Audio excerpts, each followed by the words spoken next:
뉴스A 시작합니다. 동정민 앵커 휴가로 대신 진행을 맡은 송찬욱입니다.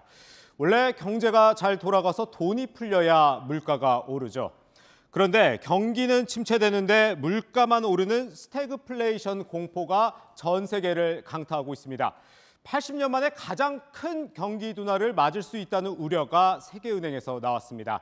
올해 세계 경제 성장률 전망치를 5개월 만에 4.1%에서 2.9%로 크게 낮췄습니다.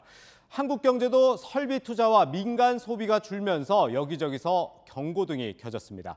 첫 소식 김유빈 기자입니다. 서울 물레동 철공단지.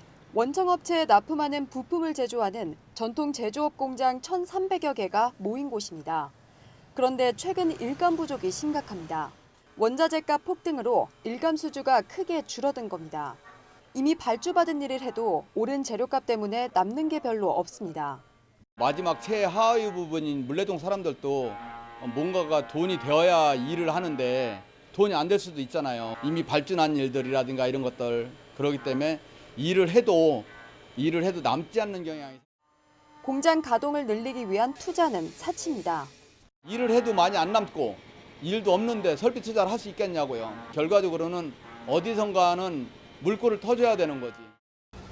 한국은행은 올해 1분기 경제 성장률이 지난 4월 발표된 속보치보다 0.1%포인트 줄어든 0.6%라고 발표했습니다. 특히 기업의 설비 투자는 지난 분기 대비 3.9%나 감소했습니다. 기업의 투자 감소는 다시 고용 감소로 이어집니다. 경제의 성장 엔진이 꺼지고 있는 셈입니다. 기업들의 경기 상황 악화에 대한 우려로 투자 설비 역시 크게 감소하고 있는 것으로 생각됩니다. 경기 침체가 진행되고 있고요. 5%를 넘어선 물가 상승률에 경제 성장률마저 둔화되며 한국 경제가 경기는 침체되고 물가는 오르는 스태그플레이션의 문턱에 들어섰다는 우려가 커지고 있습니다. 채널A 뉴스 김유빈입니다. 세계적인 경기 침체 속에 이틀째 이어지는 화물연대 총파업으로 현대차 울산 공장엔 생산 차질이 발생하는 등 파업 여파가 본격화하고 있습니다. 그런데도 관련법을 처리해야 할 국회는 정치 싸움하느라 민생엔 손을 놓고 있습니다. 이 와중에 여야 의원들은 3.355 해외 출장을 떠난 준비를 하고 있습니다. 윤수민 기자가 보도합니다. 국민의힘과 더불어민주당은 국회 후반기 원구성 협상을 재개했지만 서로 입장차만 확인한 채 결론을 못 냈습니다. 국회의장단과 상임위원장 선출을 못해 발생한 국회 공백 사태는 지난 29일 전반기 국회가 끝난 이후 열흘째 이어졌습니다. 여야가 법사위원장 자리를 두고 싸우고 있기 때문입니다.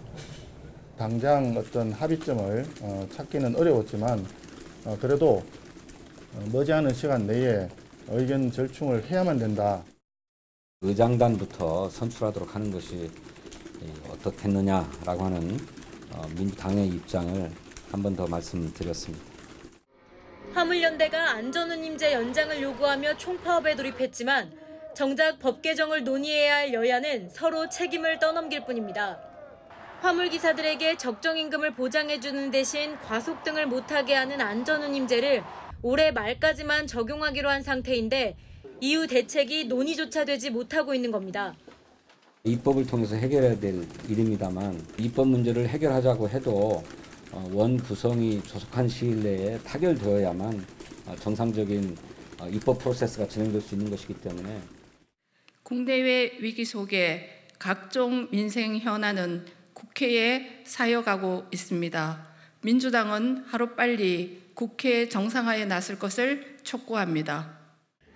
기름값이 오르면서 유류세 인하 요구도 높아지고 있지만 인하폭을 넓히는 개정안 등 다른 민생 법안들도 발목이 묶여 있습니다. 하지만 여야 의원 50여 명은 다음 달 초까지 의원 외교 명분 등으로 줄줄이 해외 방문을 추진 중입니다. 채널A 뉴스 윤수민입니다. 당장 화물연대 총파업으로 비상이 걸린 곳은 주류업계입니다. 물류 운송이 막혀 재고는 바닥을 보이면서 소주 대란 우려도 나옵니다. 이어서 김승희 기자입니다. 화이트 진로의 인천 물류센터. 수도권의 거점 물류센터 가운데 한 곳이지만 넓은 창고 안이 텅 비었습니다. 화물연대 파업으로 운송이 막히면서 소주가 들어오지 못한 겁니다. 노란선까지 제품이 차 있어야 되는 상황입니다. 지금은 뭐 다 비어 있는 상태죠. 평소 물량이 한 20-30%도 안 된다고 보시면 됩니다. 이곳에서 소주를 공급받아온 주류 도매상들은 타격이 큽니다. 창고에 쌓인 재고는 하루치뿐인데 거래처는 소주 대란을 우려해 더 많은 물량을 요구하는 상황. 보통 3박스 주문하는 집들이 10박스를 주문하면 저희가 그 10박스를 안 갖다 드릴 수 없는 상황이거든요. 직원들은 휴일도 없이 공장으로 소주를 확보하러 나섭니다.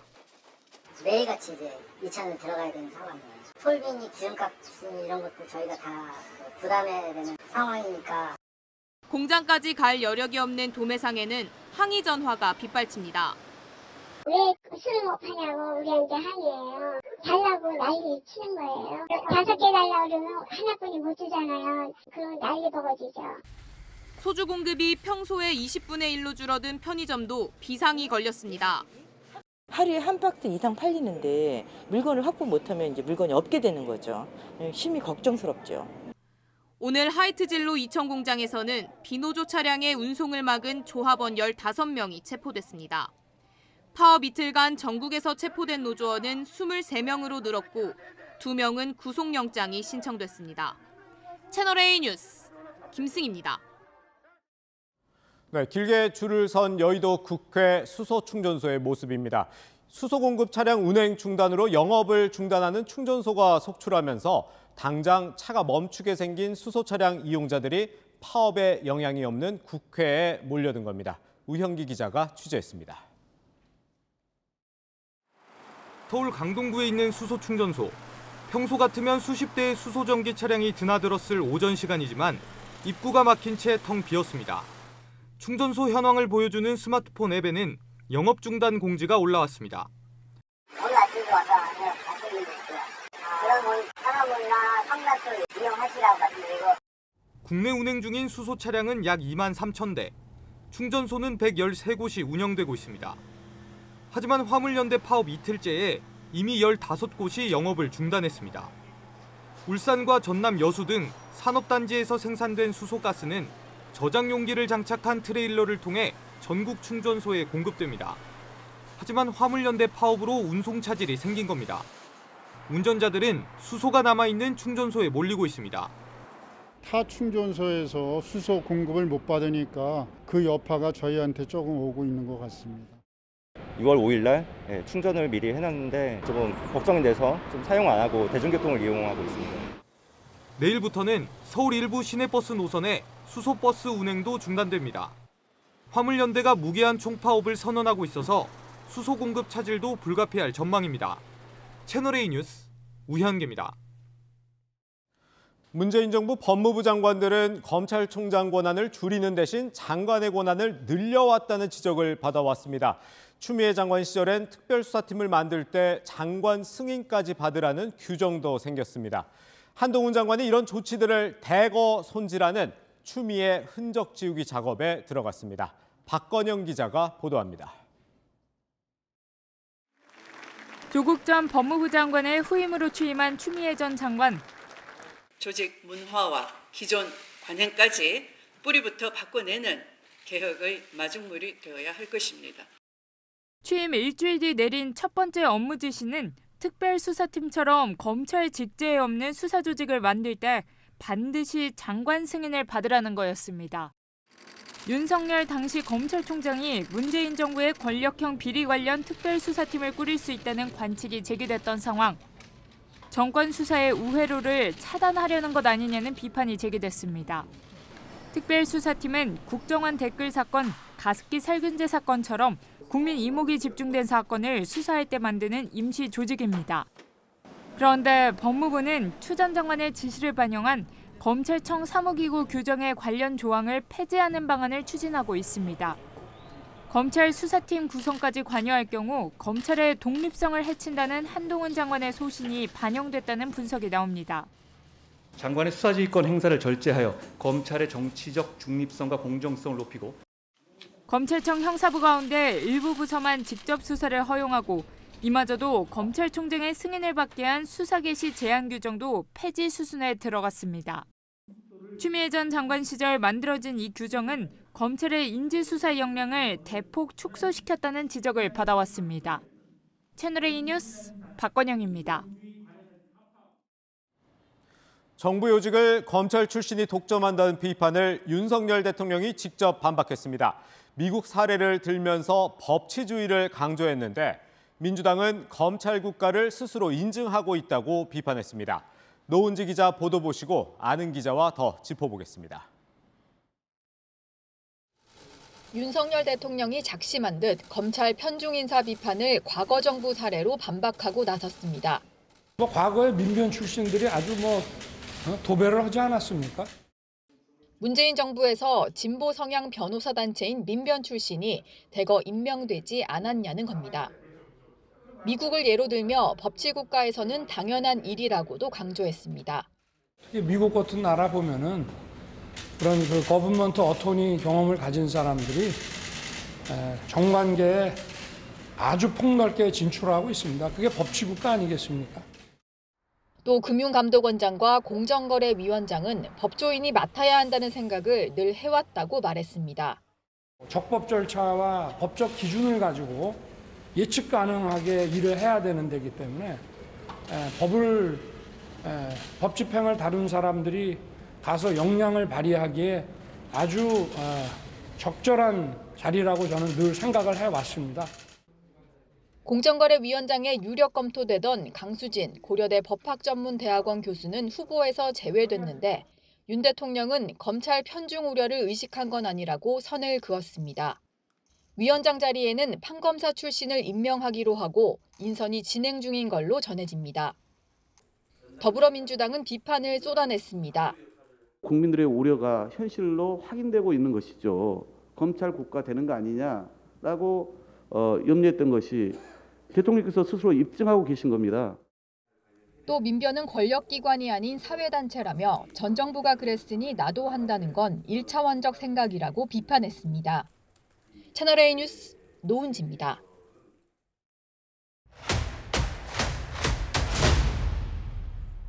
네, 아는 기자 아자 시작합니다. 사회부 이은우 기자 나와 있습니다. 네, 우선 시청자들께서 가장 궁금해하는 질문부터 좀 드릴게요. 이 특별수사팀이 도대체 뭐 하는 곳이길래 이렇게 폐지시켰다, 부활시켰다 하는 건가요? 네, 검찰 특별수사팀, 일명 특수팀인데요. 국민적 의혹이 있는 사건 등을 집중 수사하려고 임시 설치하는 수사팀이죠. 네. 일선 검찰청의 상시로 가동되는 부서가 아닌 특정 사건 수사에 특화된 별동대라고 보시면 됩니다. 네, 이 지난 문재인 정권의 이 추미애 법무부 장관 시절에 이 장관 승인을 받아서만 만들게 한 거였잖아요. 이제 그 규정이 없어지는 거죠? 네, 법무부는 이 장관의 수사 개입 여지를 좀 줄여서요. 이 검찰 독립성을 회복하는 게 목적이다. 이렇게 말했는데요. 이 법조계 일각에서는 이런 해석도 나오고 있습니다. 이 전 정권의 권력 비리 의혹 수사를 원활하게 수사할 수 있도록 사전 조치를 해둔 것이란 해석이죠. 앞으로 검찰은 한동훈 장관의 승인을 받지 않고도 독자적으로 특별수사팀을 만들 수 있게 될 전망인데요. 그만큼 독립적으로 이 검찰이 권력 비리 수사를 한다는 명분도 가지게 된 셈입니다. 그런데 이 지난 정부에서도 뭐 다 이유가 있어서 이런 규정을 만들었을 텐데 그동안에 이 검찰의 이 특별수사팀을 못 만들어서 생긴 뭐 부작용이라는 게 있었던 거예요? 추미애 장관 1호 지시로 만든 이 규정, 이 권력 수사를 사장시키는 데 쓰였다는 비판을 받아왔습니다. 네. 한동훈 법무부 장관도 인사청문회 때 이렇게 말했습니다. 조국 사태 이후에 제대로 된 수사가 뭐가 있습니까? 적어도 지난 3년과 같은 정치 편향성이 크고 편향적인 검찰은 검찰 역사상 없었다고 생각합니다. 물론 지난 정부에서도 대장동 개발 특혜 의혹 사건처럼요. 이 국민적 관심을 받는 사건 수사가 없었던 건 아닙니다. 하지만 성과는 적고 편향성 시비에 휘말리곤 했죠.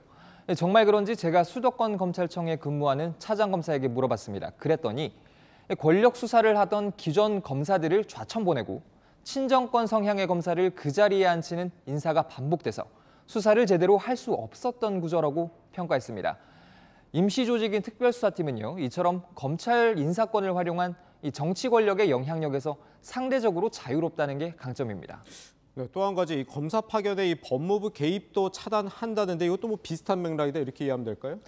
네, 그렇습니다. 이 조국 전 장관 때 설치한 검사 파견 심사위원회도 이 폐지하는 방안이 검토가 되고 있는데요. 이 주요 사건 수사팀의 파견 형태로 검사 인력을 충원하는 게 한결 쉬워집니다. 이 앞서 살펴본 특별수사팀은 물론 주요 수사를 맡은 일선검찰청의 기존 수사팀도 수사력을 강화하겠다는 취지입니다. 근데 사실 이 한동훈 법무부 장관 취임 이후에 지난 정권의 이 조국 추미애 전 장관의 흔적을 지우는 작업 이뿐만이 아니었던 것 같거든요. 네, 그렇습니다. 이 추미애 전 장관이 없앤 서울 남부지검 증권범죄 합동수사단 부활이 대표적이죠. 이 검찰 형사부 중 일부 부서만 직접 수사를 허용하는 수사 개시 제한 규정도 폐지했고요. 이 조국 전 장관이 만든 형사사건 공개 금지 규정, 이것도 없애는 걸 검토 중입니다. 그렇군요. 근데 어쨌든 이런 뭐 검찰이 많은 변화가 있긴 한데 그런데 이 역대 처음으로 이 검사 출신을 금감원장으로 이번 정부에서는 임명하기도 했잖아요. 네, 윤석열 사단의 막내라고 불렸던 이복현 전 부장검사인데요. 이 인사도 이 검찰 수사 확대 기조의 연장선상에 있다, 이런 평가가 나오고 있습니다. 금감원은 증권범죄 등을 초벌 조사해서 이 필요한 경우에 검찰에 넘기는 역할도 합니다.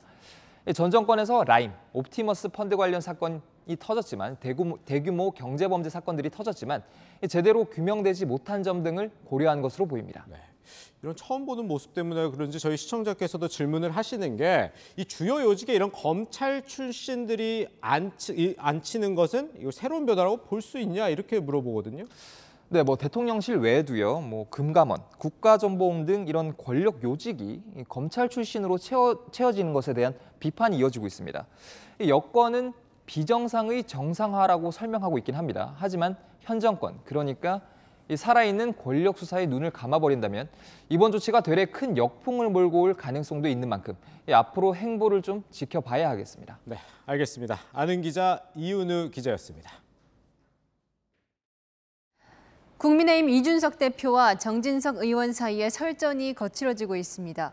우크라이나에 있는 이 대표는 현지에서 선물 받은 방망이 사진을 올리며 정 의원을 겨냥했고 정 의원은 치욕스럽다며 불쾌감을 표현했습니다. 김단비 기자입니다. 우크라이나를 방문 중인 이준석 대표와 친윤계로 꼽히는 5선 정진석 의원이 사흘째 격한 난타전을 이어가고 있습니다. 이 대표는 정 의원의 지역구가 있는 충남권의 비례대표 공천 청탁 사례를 언급하며 공천 혁신을 운운할 자격이 없다는 취지의 공격을 한 정 의원에 응수했습니다. 우크라이나에서 받은 선물을 육모 방망이 비슷한 것이라고 소개하며 정 의원이 과거 보수 존립에 근본적으로 도움이 안 된 사람들은 육모 방망이로 뒤통수를 빠개버려야 한다고 말한 것을 겨냥하기도 했습니다. 정 의원도 물러서지 않았습니다. 이 대표가 충남권 공천 청탁과 자신이 연관된 것처럼 언론이 의심하게 만들었다며 치욕스럽다고 맞받았습니다. 정치 선배의 우려를 개소리로 치부하는 만용은 어디서 나오느냐고 원색적으로 비난하기도 했습니다. 앞서 이 대표가 개가 짖어도 기차는 간다는 김영삼 전 대통령 어록을 인용한 것을 염두에 둔 겁니다. 혁신이 인적 구성에 대해서도 이준석의 혁신이라고 비판했습니다. 이준석 대표가 그렇게 저한테 처음에 얘기를 하더라고요. 최재형 의원은 공관위원으로 꼭 좀 선임을 해 주십시오. 그러니까 최재형 위원장, 천하람 위원으로 보면은 이준석 혁신위로 시작을 하는 것 같아요. 이 대표는 현지 인터뷰에서도 정 의원을 향해 나이로 누굴 찍어내려고 하고 당대표도 나이 순으로 뽑으라며 불편한 기색을 숨기지 않았습니다. 내일 이 대표 귀국 후에도 설전은 당분간 지속될 것으로 보입니다. 채널A 뉴스 김단비입니다. 더불어민주당도 시끄럽긴 매한가지입니다. 이재명 의원의 강성 지지자들을 둘러싸고 친명계와 친문계가 다투고 있습니다. 이 강성 지지자들은 당대표를 뽑는 전당대회에도 영향력을 행사하고 나섰습니다. 전혜정 기자입니다. 최근 이재명 민주당 의원의 책임론을 거론했다가 이 의원 강성 지지자들로부터 문자 폭탄 등 집중 공격을 받았던 친문 홍영표 의원이 이 의원 측을 작심 비판했습니다. 이런 것을 비판하고 해야 될 영향력 있는 어떤 사람들은 그냥 잘한다는 식으로 있다 보니까 갈수록 더 심해지는 거죠. 배후가 있다고 보시는 거예요? 저는 있다고 봅니다. 기획이 상당히 있다고 보시나요? 조직적입니다. 누군가 좌표를 찍으면 이른바 개딸로 불리는 지지자들이 즉각 공격에 나선다며 배후설을 제기한 겁니다. 이 의원 측은 자발적인 지지일 뿐이라며 배후설에 선을 그었습니다. 당내 비판이 계속되자 친이재명계 김남국 의원이 나서 의견이 다른 상대를 더 존중하는 마음으로 포용하면 좋겠다며 지지자들을 달랬습니다. 하지만 이 의원 지지자들은 물러서지 않고 민주당 차기 당대표를 뽑는 전당대회까지 입김을 행사하고 나섰습니다. 권리당원 자격을 완화해 자신들에게도 전당대회 투표권을 달라고 요구하고 있습니다. 친이재명계 의원들도 호응했습니다. 기존의 고루한 정당에서 당원 중심의 민주당으로 바꾸는 것이 전대의 의미거든요. 그렇기 때문에 룰을 바꿔야죠. 이재명 의원은 관련 발언을 자제하고 있는 가운데 이 의원 측은 지지자를 향한 메시지를 어떻게 낼지 고민 중이라고 했습니다. 채널A 뉴스 전혜정입니다. 검수완박 법안 처리를 위해 민주당을 탈당해 위장 탈당 논란을 일으켰던 무소속 민영배 의원이 복당 신청을 했습니다. 국민의힘은 꼼수 탈당을 자인한 셈이라고 비판합니다. 유주은 기자입니다. 이른바 검수완박 법안 처리를 위해 민주당을 탈당했던 민영배 의원이 최근 민주당에 복당을 신청한 것으로 알려졌습니다. 저로서는 당연히 복당을 해야 될 거 아니에요. 제가 왜 민주당에 다시 돌아갈 생각이 없겠어요.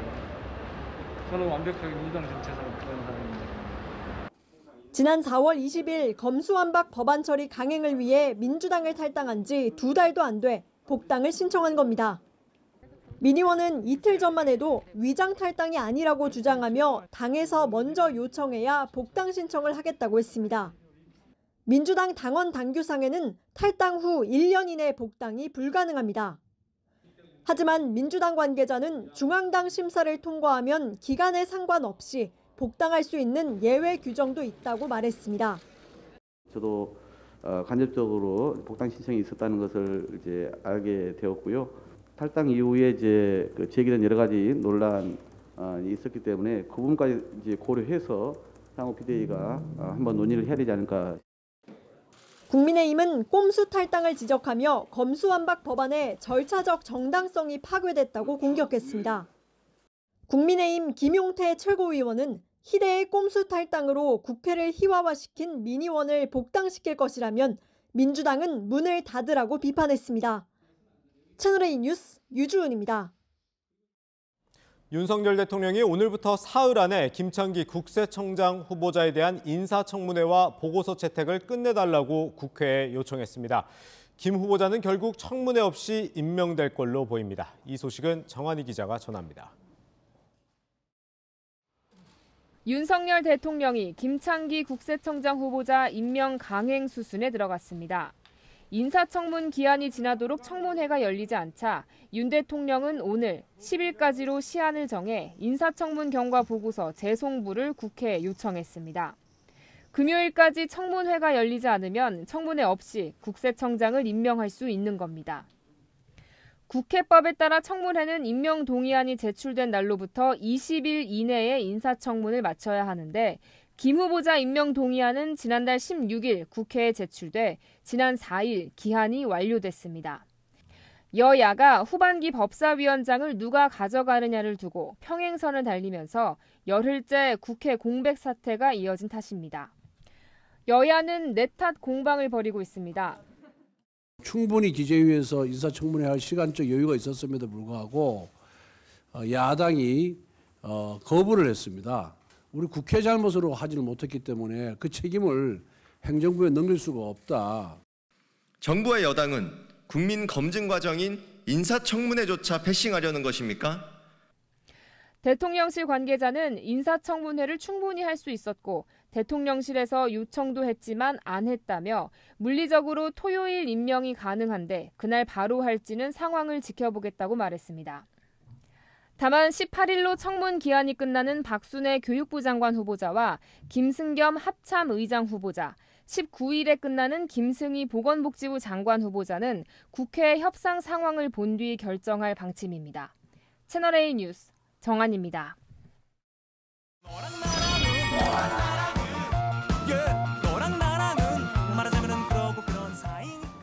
네, 여랑여랑 정치부 김민지 기자 함께합니다. 네, 첫 번째 주제 보겠습니다. 네, 익숙한 네 글자인데 설마 검수완박인가요?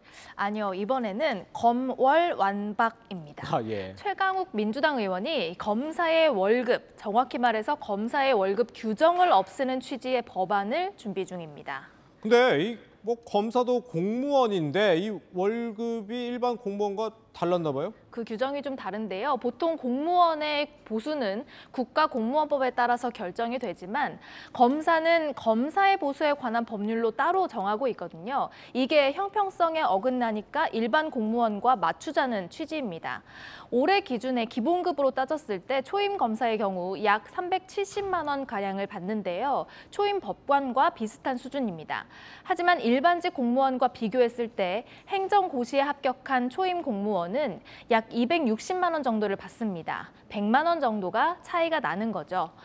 그래서 최강욱 의원은 검찰청법에 검사의 보수를 따로 법률로 정한다는 부분을 없애고 검사 월급을 정하는 별도의 법률도 폐지하자는 겁니다. 그런데 이 법관도 사실 검사 월급이 비슷한 건데 검사만 일반직 공무원들과 형평성을 맞추자 이 얘기예요? 네, 국민의힘 법제사법위원들은 그래서 이 사법권 독립의 정신이 검사에게도 똑같이 요구되는 데다가 법원에 대한 견제와 또 임용 자격 등 동등성까지 함께 고려해서 법관과 보수 체계를 맞춘 것이다 이렇게 주장하고 있습니다. 그러면서 검찰로부터 기소된 최강욱 의원이 그 입법권을 남용해 사적 보복을 한다고 비판했는데요. 하지만 검찰의 선민의식을 버리고 월급을 정상화하라는 의견도 만만치 않아서 여론은 엇갈리고 있습니다. 최 의원 측은 공동 발의할 의원들을 모으고 있는데요. 모레쯤 그 발의 여부가 결정될 것으로 보입니다. 네, 알겠습니다. 이어서 다음 주제 보겠습니다. 이 우크라이나 간 이준석 국민의힘 대표 소식이네요. 맞습니다. 이 대표가 우크라이나에서 볼로미디르 젤렌스키 대통령을 만났죠. 인사말도 따로 준비한 듯합니다. Nice to meet you. 네. With David Arachamia, with the chief of our party. 원내대표와도 면담하신 걸로 알고 있는데. Okay. Thank you very much. Slava Ukraini. You have good pronunciation. 네, 참 보니까 화기애애한 분위기였네요. 네, 이 대표는 SNS에도 젤렌스키 대통령을 우크라이나의 영웅으로 치켜 세우기도 했는데요. 우크라이나 대통령실 관계자 또 국회 지도부 등과는 만나서는 협력 방안도 논의했습니다. І тут ми дуже потребуємо вашої допомоги, співпраці, особливо в військовій сфері. 제가 한국에 돌아가면 우리 윤석열 대통령을 귀국 다음 날 바로 만나 뵙고 이 사안들에 대해서 보고를 할 계획입니다. 절대 어둠은 빛을 이길 수 없다는 생각으로 힘을 내셨으면 하는 생각입니다. 젤렌스키 대통령은 우크라이나의 현지 상황을 윤석열 대통령에게 전해달라고 수차례 요청했다는데요. 이 대표는 내일 귀국한 뒤에 모레 윤 대통령과 만날 예정입니다. 네, 그렇군요. 이어서 마지막 주제 보겠습니다. 이 문재인 전 대통령 사저합 시위가 계속 논란인데 이번엔 보복 시위가 예고가 됐더라고요. 네, 진보 성향의 유튜버들이요. 보수단체에 대한 맞대응 성격으로 예고한 겁니다. 일주일 안에 문재인 전 대통령 사저 앞에서 철수를 하지 않으면 박근혜 전 대통령 집 앞에서 그 이상으로 하겠다고 했습니다. 스피커 소리가 빵빵한 차도 2대나 제작 중이라고 덧붙였습니다. 그렇군요. 근데 이 대구에 있는 박근혜 전 대통령 사저 앞상 최근에 좀 어때요? 어제 촬영된 영상을 좀 보면요. 아직 별다른 움직임은 없어 보입니다. 하지만 이 진보 유튜버들의 예고대로라면 이곳도 곧 문재인 전 대통령 사저 앞처럼 소란스러워질 수 있는 건데요. 전직 대통령들의 근처에 사는 이웃 주민들만 피해를 보게 생겼습니다.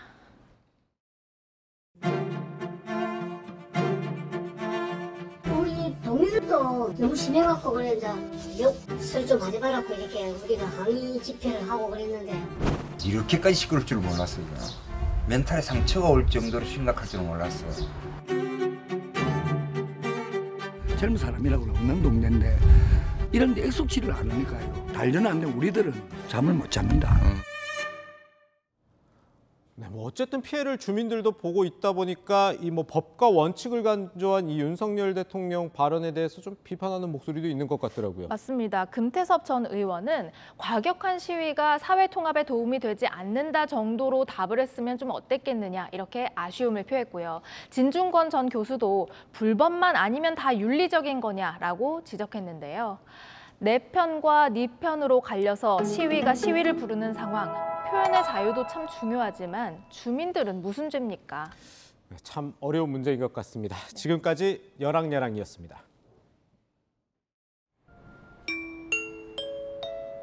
전국! 매주 일요일 전국 노래자랑에서 전 국민에게 즐거움을 줬던 송혜 씨가 향년 95세를 일기로 별세했습니다. 2년 전 전남 화순 노래자랑이 마지막이었고 황해도에서 전국 노래자랑을 진행하고 싶다는 꿈을 안타깝게도 이루지 못했는데요. 삶 자체로 감동을 줬던 국민 MC의 빈소에 애도의 발길이 이어졌습니다. 먼저 김민환 기자입니다.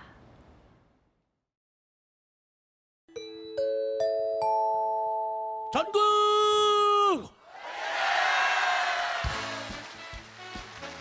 30여 년간 국민들을 즐겁게 했던 국민 MC 송혜. 향년 95세로 별세했습니다. 오늘 오전 자택에서 쓰러진 고인은 119 구급대원이 도착했을 때 이미 숨을 거둔 상태였습니다. 비보를 접한 후배 연예인들과 각계의 인사들이 줄지어 고인의 빈소를 찾아 애도했습니다. 연예계 대어른보다는 그 아버님 같은 분이고 우리 저 후배분들이 가장 존경하는 방송인이고 정말 어떻게 보면 선망의 대상이죠. 그 연세에 그렇게 끝까지 마이크를 잡으시고 전국을 누비시는 그런 모습을 볼 적에 저희한테 엄청난 귀감이 되고 지난 1988년부터 35년간 전국 노래자랑을 진행해 기네스 세계 기록에 오른 고인. 90이 넘은 나이에도 왕성한 활동으로 전성기를 누렸습니다. 올해 초부터 건강 문제로 2차례 병원에 입원하고 코로나19에도 확진되며 주변을 안타깝게 했습니다. 나는 정말 무대에서 죽고 싶다 그런 얘기를 하는데 정말 최후의 일각까지 무대를 지키신 분이 아니었는가 그런 생각이 들고요. 고향인 황해도에서 전국 노래자랑을 하고 싶다고 말한 고인은 그 꿈은 끝내 이루지 못했습니다. 윤석열 대통령은 문체부 장관을 통해 유족에게 조전을 전달하고 금관 문화 훈장을 추서했습니다. 장례는 희극인장으로 치러집니다. 고인은 먼저 떠난 아내 고 서곡이 여사가 안치된 대구 송해공원에 함께 안치될 예정입니다. 채널A 뉴스 김민환입니다. 송혜 씨는 35년간 전국 노래자랑을 진행하며 1,000만 명 넘는 관객들과 호흡했습니다. 최고령 진행자로 기네스북에도 올랐는데요. 전 국민을 위로하고 웃게 했던 그의 삶을 김용성 기자가 되돌아봤습니다. 1927년 황해도에서 출생한 송복희. 한국전쟁 피란길에 험난한 바다를 보며 이름에 바다 해자를 넣어 송혜로 새로 태어납니다. 유랑극단을 떠돌다 35세 동화방송 20곡에로 방송 데뷔를 했습니다. 동화방송은 오히려 방송국에서 출연자들한테 선물을 줬어. 출연자들에게 선물을 준 거는 동화방송밖에 없어요. 희극인으로 국민들에게 웃음을 주었던 고인은 가수로도 활발히 활동하며 2011년도에는 전국 18개 지역에서 투어 공연도 벌였습니다. 이별말이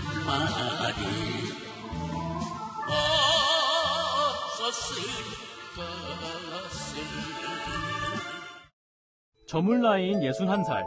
고인은 운명같이 전국 노래자랑을 맡아 전국의 남녀노소와 함께 웃음을 전했습니다. 하! 아니죠. 아이에게 눈높이를 맞추고 아빠에게 뭐 편지 하나 써볼까? 아빠에게 편지?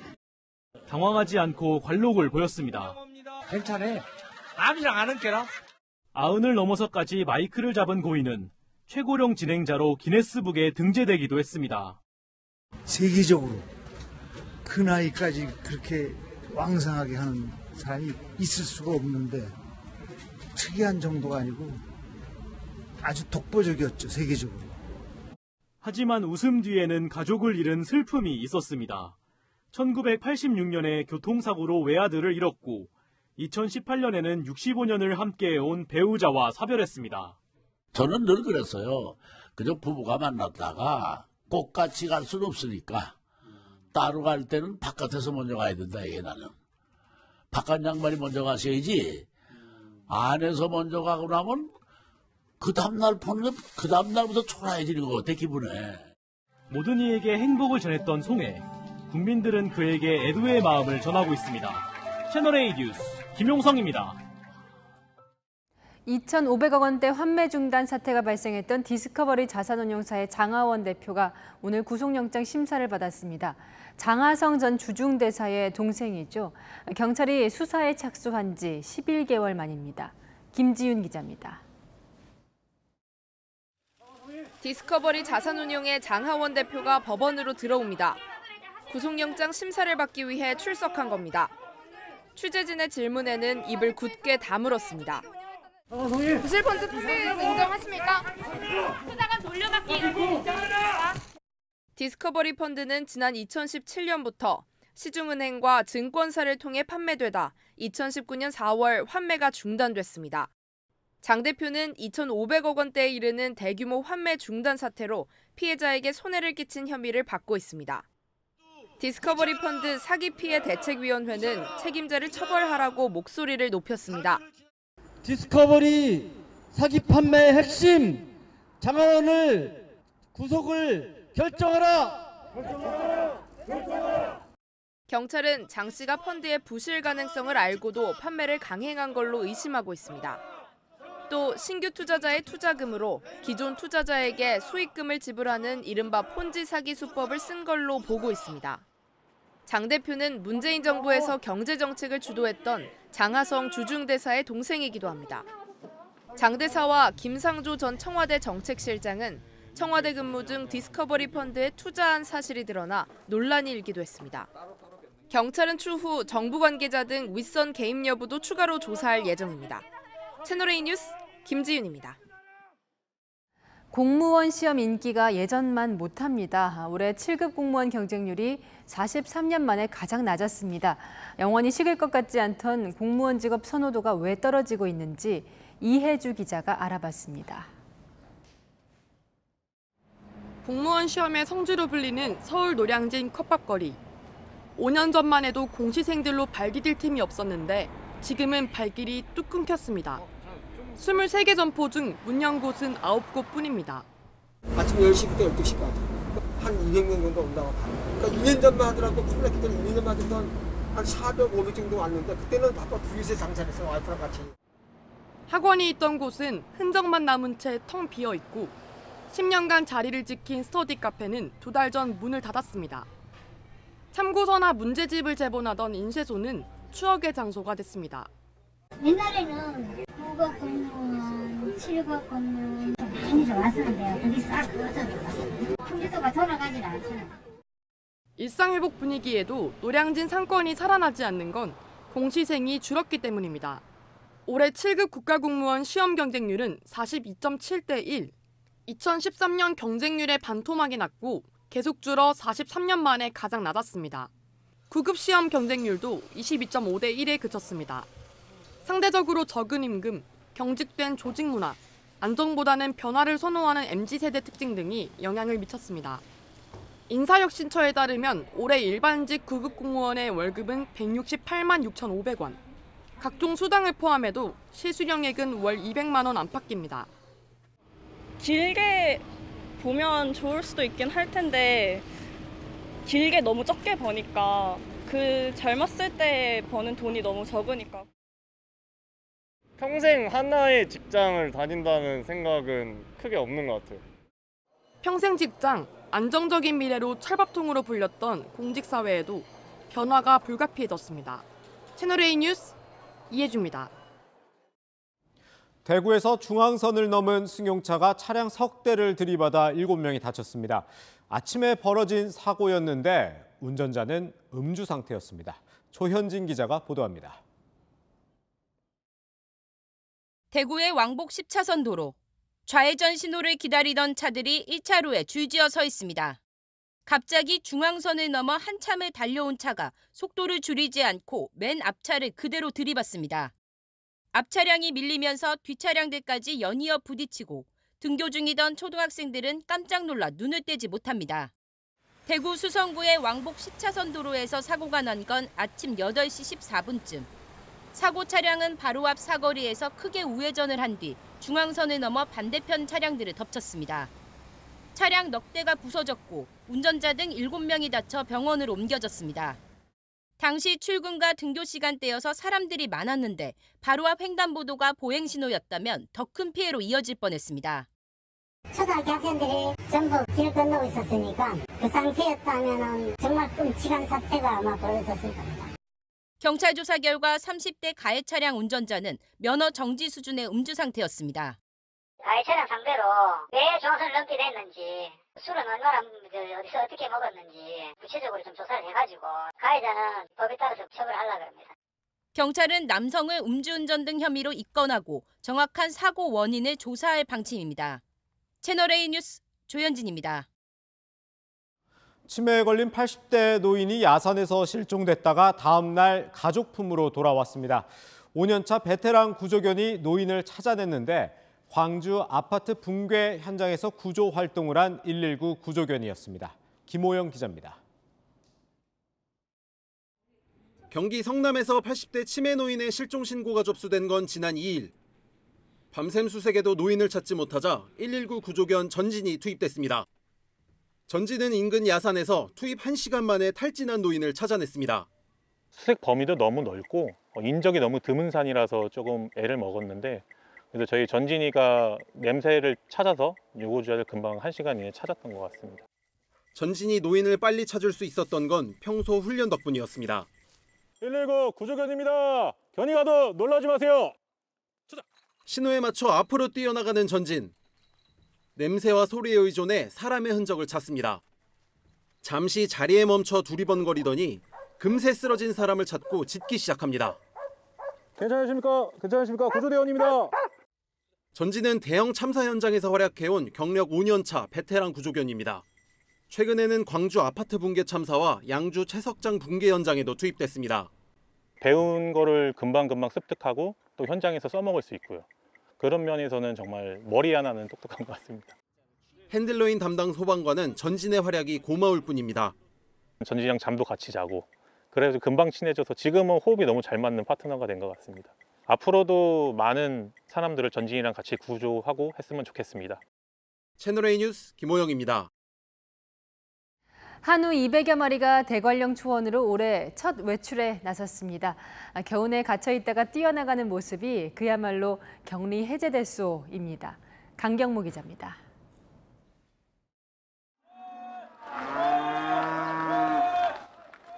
무게 500kg가량의 암소 200여 마리가 들판을 향해 힘차게 뛰어갑니다. 겨우내 있던 축사에서 벗어나 올해 처음 바깥으로 나온 겁니다. 도착한 곳은 해발 800m의 드넓은 대관령 초원. 그동안 먹었던 건초와 사료 대신 막 올라오기 시작한 신선한 풀을 뜯습니다. 연한 풀을 먹으면서 단백질과 비타민, 무기질 등의 영양소를 고루 섭취합니다. 햇볕을 쬐고 운동도 하면 새끼를 가질 확률도 높아집니다. 신선한 풀사료를 자유롭게 먹을 수 있고 적절한 운동과 그다음에 일광욕 등을 통해서 번식률을 한 15% 이상 상승할 수 있게 됩니다. 관리 차원에서도 생산비를 크게 아낄 수 있습니다. 한우 한 마리가 하루 평균 먹는 풀은 70kg. 초지에 방목한 동안엔 별도 사료가 없어도 됩니다. 소의 배설물은 풀들이 자라는 데 도움을 줘 일석이조 효과도 누릴 수 있습니다. 최근에 사료 가격 굉장히 상승을 많이 해서 우리 한우 농가뿐만 아니라 한우사 전반이 굉장히 어렵습니다. 활기차게 그 초지를 뛰어도는 그 소를 보고 다시 도약을 할 수 있는 기회가 됐으면 좋겠습니다. 이번에 방목된 한우는 한우연구소가 우량종자를 연구하기 위해 관리하는 소들입니다. 방목한 한우는 초원에서 지내다 5개월 뒤인 10월쯤 다시 우사로 들어갑니다. 채널A 뉴스 강경모입니다. 지난 정부는 신혼희망타운을 대대적으로 공급했죠. 쉬운 입주를 위해 중도금을 건너뛰도록 조건을 바꿨는데도 아직 미계약인 곳이 많습니다. 신혼부부들이 왜 신혼희망타운을 피하는 건지 이민준 기자가 취재했습니다. 이번 달 입주 예정인 전북 완주의 신혼희망타운입니다. 그런데 546세대 중 24세대가 아직 미계약 상태입니다. 2020년 첫 분양 때도 39세대만 신청할 만큼 찬바람이 불었는데 입주자 추가 모집만 벌써 5번째입니다.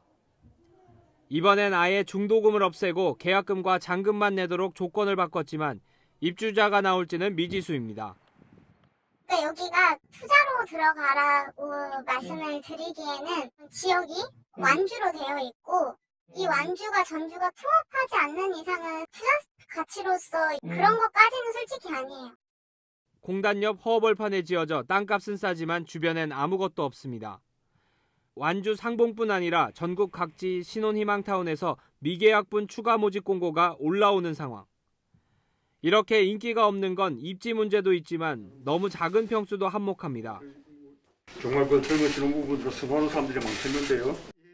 문재인 전 대통령은 44제곱미터 13평형을 둘러보며 신혼부부와 아이 2명도 가능하겠다고 했지만 현실은 달랐습니다. 예산은 없고 주택 숫자는 늘려야 하다 보니 벌어진 일인데 결국 신혼희망타운은 역사 속으로 사라질 것으로 보입니다. 국토부는 신혼희망타운 면적 규정을 삭제하고 앞으로는 국민평형으로 불리는 84제곱미터를 공급할 계획입니다. 새 정부가 추진 중인 청년 원가주택 역세권 첫집 사업과 함께 신혼희망타운도 새로운 이름으로 돌아올 것으로 보입니다. 채널A 뉴스 이민준입니다. 경제 침체의 중요한 신호가 소비 감소입니다. 주머니 사정은 그대로인데 물가가 치솟다 보니 옷값이나 커피값부터 마음 놓고 쓰기 무섭습니다. 조현선 기자가 시민들의 이야기 들어봤습니다. 치솟는 물가에 사람들이 씀씀이를 줄이고 있습니다. 요즘 물가 비싼데 어떤 걸 절약하세요? 화장품 소비를 좀 많이 줄이게 된 것 같아요. 쓰던 거 쓰고 새로운 시도는 좀 확실히 줄어든 것 같아요. 주머니가 조금 열악하니까 많이 여름에 입는 뭐 원피스 같은 거라든가 그런 뭐 신발 전에 있던 거로 그냥 대처해서 입는 경우도 있죠. 한국은행이 발표한 올해 1분기 성장률에 따르면 민간 소비가 의류, 가구 등을 중심으로 0.5% 감소했습니다. 특히 식재료 값이 뛰면서 카페 방문이나 배달 음식을 줄이기도 합니다. 저는 커피는 좀 집에서 많이 사 먹는 편이에요. 배달 음식을 좀 줄이고 있는 것 같아요. 3번? 원래는 3번인데 요즘에는 1번? 자신의 절약 노하우를 영상으로 남기고 있는 30대 직장인 서아름 씨는 점심 비용부터 줄였습니다. 하루에 7,000원만 잡아도 한 달이면은 14만 원, 5만 원 이렇거든요. 도시락 같은 거를 항상 귀찮아도 싸들고 다니고 같은 물건도 더 싼 것을 찾기 위해 발품을 팝니다. 아이라인을 샀는데 그거를 3,000원 주고 샀거든요. 이 돈을 모아서 내가 뭘 부귀영화를 누리려고. 폭등한 기름값 때문에 교통비를 아끼기도 합니다. 승차 장소까지 오면 딱 10원을 벌 수 있습니다.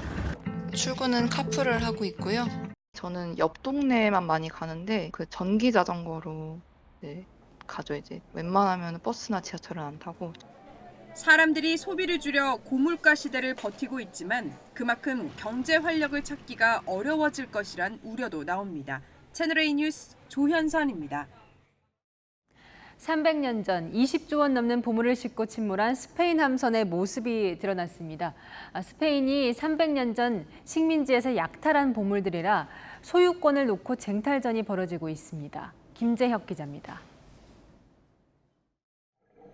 해초와 조개로 덮인 범선을 향해 수중 탐사 카메라가 다가갑니다.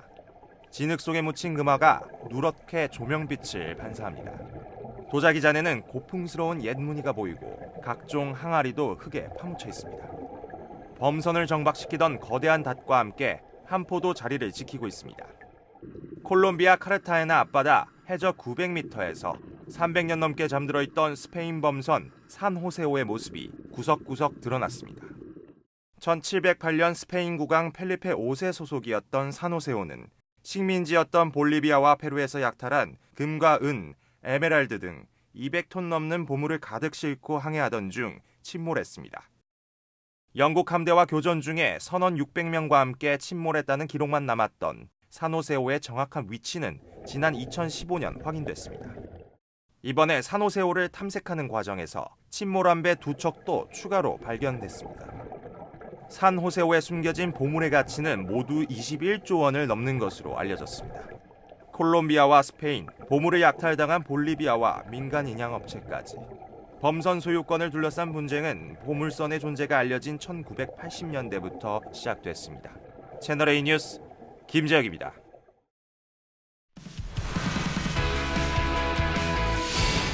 안녕하세요. 스포츠 뉴스입니다. 이대호, 추신수, 오승환은 프로야구 원년에 태어난 선수들인데요. 40이라는 나이는 숫자에 불과하다는 듯 마지막 불꽃을 태우고 있습니다. 김태욱 기자입니다. 1982년부터 시작된 프로야구. 그 해에 태어난 원년둥이들의 활약이 눈에 띕니다. 절친한 친구인 이대호와 추신수 그리고 오승환은 부록의 나이를 무색해하고 있습니다. 특히 6월 팀 내 존재감은 압도적입니다. 이대호는 큰 덩치에도 유연한 스윙으로 타격왕 경쟁을 벌이고 있습니다. 추신수는 선구안이 장점입니다. 팀의 1번 타자로 출전해 득점의 발판이 되고 있습니다. 볼넷을 36개나 골라내며 높은 출루율을 기록 중입니다. 어린 시절부터 동료로, 경쟁자로 야구 인생을 함께 걸어온 두 선수. 올스타전을 앞두고는 처음으로 팬투표 경쟁도 벌이게 됐습니다. 라이벌로 또 이렇게 성장해오면서 또 이런 친구가 있었기 때문에 또 저라는 선수가 미국까지 가서 할 수 있었던 것 같습니다. 경쟁자가 있다는 게 참 행복한 일인 것 같습니다. 또 다른 동갑내기 오승환은 여전히 팀의 뒷문을 걸어 잠그고 있습니다. 6월 팀의 3승을 모두 지켜냈습니다. 철저한 자기관리를 통해 부록의 세이브왕에 도전하고 있습니다. 나란히 메이저리그를 거친 뒤 부록의 나이에도 전성기를 달리고 있는 원년둥이 3인방. 팬들에게 즐거움과 감동을 함께 안기고 있습니다. 채널A 뉴스 김태욱입니다. 당분간 가방 속 필수 준비물로 작은 우산을 챙겨주시기 바랍니다. 한반도 상층의 한랭 건조한 공기가 하층의 따뜻한 공기와 충돌하면서 대기 불안정으로 비 소식이 잦겠는데요. 이곳에 흐림으로 표시된 날들도 대기 불안정이 심해지면 언제든 소나기가 쏟아질 수 있겠습니다. 비 예보를 자세히 살펴보면요. 우선 오늘 밤까지 내륙 곳곳에 소나기가 지나겠고 내일 새벽부터 오전 사이에는 수도권과 영서, 충청 북부에 5에서 20mm의 비가 내리겠습니다. 낮부턴 중부와 전북 동부, 경북 북부 내륙에 다시 소나기가 쏟아지겠습니다. 돌풍과 함께 천둥, 번개가 칠 수 있는 만큼 안전사고에 유의하시기 바랍니다. 내일 아침에 서울은 18도로 출발하고요. 한낮에 서울 25도, 대전은 26도로 심한 더위는 없겠습니다. 모레부터는 기온이 크게 올라서 다시 더워지겠습니다. 날씨였습니다. 화물연대 파업은 불보듯 뻔했고 물류대란까지 예상되는 상황이죠. 그런데 정부도 국회도 모두 손을 놓고 있습니다. 국토부는 국회 권한이라며 한 발 물러서 있고 민생을 위한 법을 만들어야 하는 국회는 개점 휴업 중입니다. 이러면서 여야 의원들은 줄줄이 해외 출장 간다고 하네요. 마침표 찍겠습니다. 말로는 민생, 몸은 해외로. 뉴스 마칩니다. 감사합니다.